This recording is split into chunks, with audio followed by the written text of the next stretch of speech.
Most video games take story very seriously. After all, story can be one of the most important things in a video game.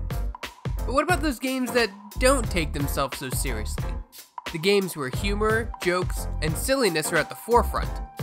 Hey Shackers, Greg here, and this week I'm counting down the top 10 funniest games to ever make us actually laugh out loud. So the basic rules are one game per franchise, and the humor has to be the focus of the game, or is in the majority of it. Sure, games like Devil May Cry can be funny, especially Dante's one-liners. Why do I have to take the heat from my father? Come on, man. Cut me some slack. But the game still has a serious tone compared to other lighthearted games. So sit back and be prepared to laugh, or yell at my decisions. The music's bad and you should feel bad. These are the top 10 funniest games. It's so boring. How does that work? Where does that expression come from? It doesn't make any sense. Make it stop. It doesn't make sense.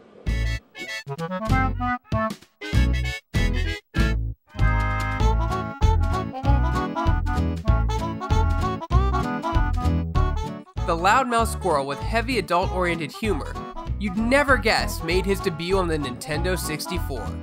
The adult themes and situations Conker is put through will make adults laugh and make kids search in Google for what something is. There you go. She's all yours. Oh, thanks very much. I'm going in. Wish me luck, fella.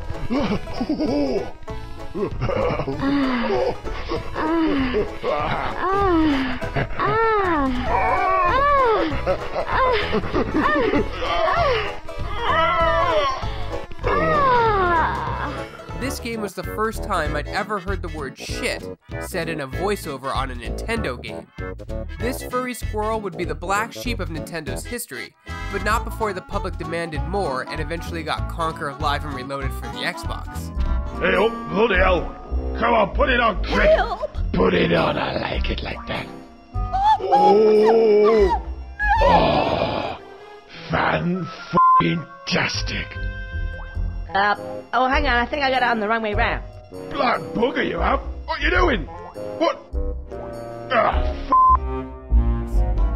The writing was smart, the satire was great, and the song and dance numbers were fantastic. I am the great mighty Pooh, and I'm going to throw my shit at you. A huge supply of tish comes from my chocolate starfish. How about some scat, you little twat? This is everything a dark comedy game with a kid's design should be. apparently the hive keeps getting stolen. I don't care. I couldn't fit in the thing anyway. You seen how fat she is? Bitch. Now I'm reduced to the states of a bum. Foretold of his destiny to possess a powerful artifact, only known as the Artifact, DeathSpank dedicated his life to becoming a hero to the downtrodden, a vanquisher of evil, and a dispenser of justice. DeathSpank isn't the hero this game needs, but the one it deserves, I guess. Probably one of the most underrated comedic games I've ever played, DeathSpank will make you laugh and shock you throughout your playthrough. If you know me so well, what's my favorite color? Plaid. Yeah, a lucky guess. Lots of people like plaid. A cross between Diablo, Bastion, and Torchlight, the game challenges you to do tasks and quests like collecting unicorn poop to becoming the king of the orphans. And bacon. In a life's journey paved in blood and steel and bacon.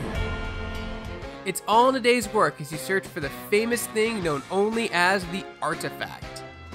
Where is this beach of which you speak? You should just look in your quest log. That's what it's for. Yeah, see, I wasn't kidding. The game is insanely odd, but that just makes it all the more enjoyable. The game was an underground success and spawned 2 more sequels that were just as funny. If you've never played it, check it out. Thank you for your sage advice. You have been in suspension for 9999999. This courtesy call. Are you gonna open the door? Ah! Oh, God. You look good. Looking good, actually. Are you okay? Are you... Don't answer that. I'm absolutely sure you're fine. There's plenty of time for you to recover. Just take it slow. Please prepare for emergency evacuation. Stay calm. Stay calm. Prepare. That's all I'm saying. Prepare. Although the first Portal was funny, I felt the second one really expanded the humor, introducing 3 new characters: Atlas and Peabody, the funny co-op robots, and of course Wheatley. The puzzle gameplay was still intact, but Wheatley just brings a certain light-hearted humor vibe that the first just didn't have. And it's this character I remember laughing at the most in Portal 2. Jump! Actually, look at it. That's quite a distance, isn't it?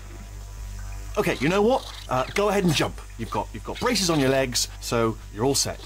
Although no braces on your arms, though. So you're gonna have to rely on the old human strength to keep a grip on the device, and by extension, me. So do really make sure you keep a grip on me. Also, a note: no braces on your spine either. So don't land on that. Or your head. No braces there. That could split like a melon from this height. So do definitely focus on landing with your legs.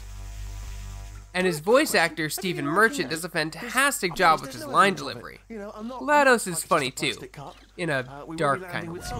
Oh, it's you. You know her? It's been a long time. How have you been? I've been really busy being dead. Deadpool, it's Peter Della Penna from High Moon Studios. You know, the guy you kept calling dickhead when you cornered me in the parking lot the other night? Anyway, looked over your proposal. Not gonna pretend I understand any of it, but the answer is no. We're gonna pass on your big game idea. What? He said no? That was our chance to be in our own video game. Maybe we shouldn't have written the proposal in crayon. The famous Merc with the mouth. It's rare for a superhero game to have such an abundance of humor, but in a world of dominating Batman Arkham games, it was a breath of fresh air to see Wade Wilson joking and breaking the fourth wall at every turn. From the side dialogue to some of the funniest cutscenes in superhero gaming history, Deadpool definitely deserves a spot on this list. Even though the game itself wasn't received with the best reviews when released, the writing and voice work of the famous Nolan North made us laugh at the things this insane mercenary did through the course of the game. Rise and shine, Stubby. Wake up. Up and at him. Fine, then. That's for all the clown folks. I guess he's not waking up. Of course not. This is the first time I've ever tried it on people. The LucasArts games are known for their funny and quirky humor, and Day of the Tentacle is one of their best achievements. And with its re-release, it's a perfect time for a new generation of gamers to find out why this time travel game has so much humorous stuff to be experienced. From the time periods to the funny and iconic characters, Day of the Tentacle's humor and gameplay has withstood the test of time since its initial release in 1993. I cannot think of another game that has stayed alive throughout gaming history. Well, maybe one more. Or 5 to be exact. To the mansion. So, I might have tried to stage a mutiny on Captain Flint's ship before the flash freeze, which explains why his men are currently beating the crap out of me, right, guys? Shut up! Okay. Although the first Borderlands was funny, I feel the writer really got to open up the creative gates with the second game. Really push the limits and not hold anything back. Claptrap is perfect whether you love him or hate him. Minion, over here! Your master commands you! The crazed bandits of Pandora always made me chuckle, and some of the quest parodies like the Teenage Mutant Ninja Turtles one were a joy and a laugh to play through. The Borderlands games will always be one of the funniest game franchises ever created, but I feel 2 is the best one so far. I will destroy Handsome Jack with my bare hands! I will... Stairs? No!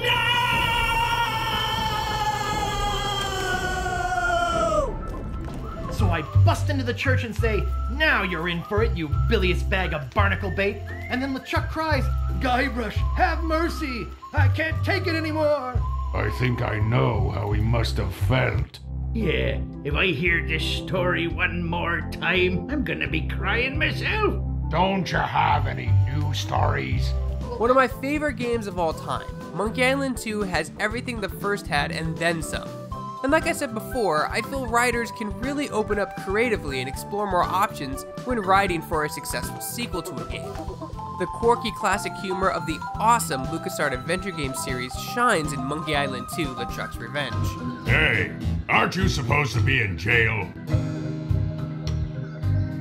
You must be confusing me with my cousin, Guybrush. Oh, I see. The resemblance is uncanny. Explore the Caribbean, become a mighty pirate, again, and defeat the infamous cursed voodoo pirate LeChuck, and have loads of laughs, giggles, and humorous puns along the way.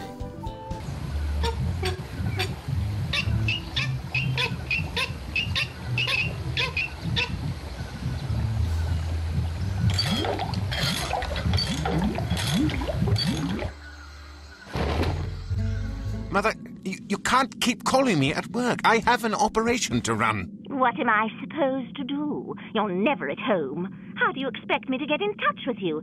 Carrier pigeon? Look, I've got to go. I haven't even told you why I called. Yes, well, maybe next time you'll get to the point instead of lambasting me for a quarter hour. Don't you hang up on me, do you hear me?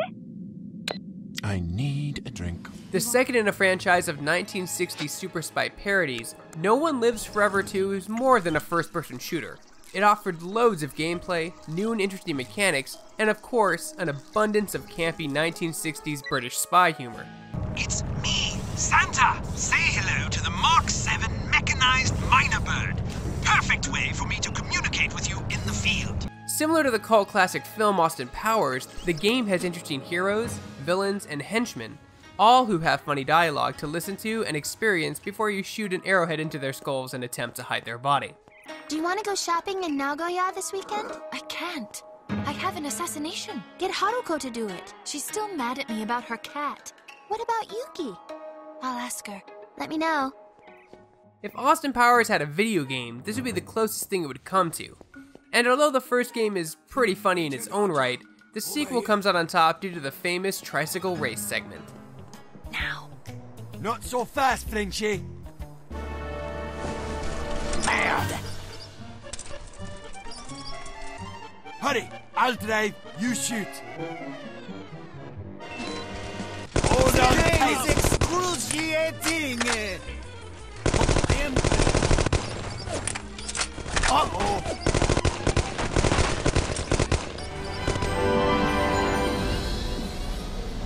Closer, okay? Right, see you then, boys. Wait, don't shut the hatch. I need my jetpack. Okay. Wait!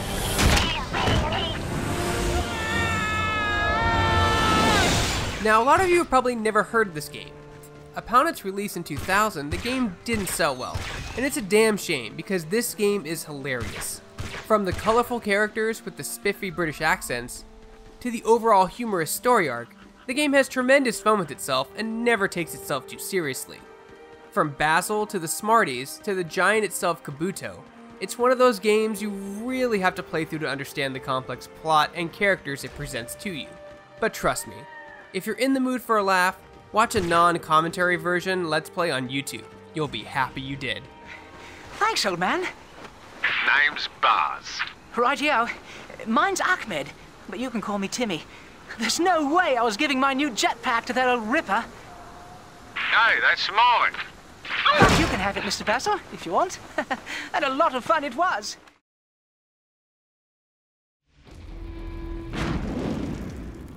We have been betrayed. The peace we once knew shattered like glass. First came the goblins, then underpants gnomes, vampire kids, hippies, crab people. We need a savior who can undo that which has been did. I'll do it. Jews can't be saviors, remember? We need the new kid. It's rare nowadays that a game doesn't pull its punches, and South Park makes sure you get a fistful of Matt Stone's and Trey Parker's social commentary by the truckloads. Playing this game is the equivalent of watching an entire season of South Park. All the jokes are there, for better or worse. I mean, you can even play as a class called the Jew class. It's you, huh? So I guess we'll never really be friends. And the ball keeps rolling. From having to avoid your parents having sex, to exploring Mr. Slave's ass to defuse a nuclear bomb, to fighting a giant fetus at Planned Parenthood. The game offers non-stop gasp of, "That's terrible," to laughable moments in dialogue, super moves, and scenarios. Let's see how you like dealing with me.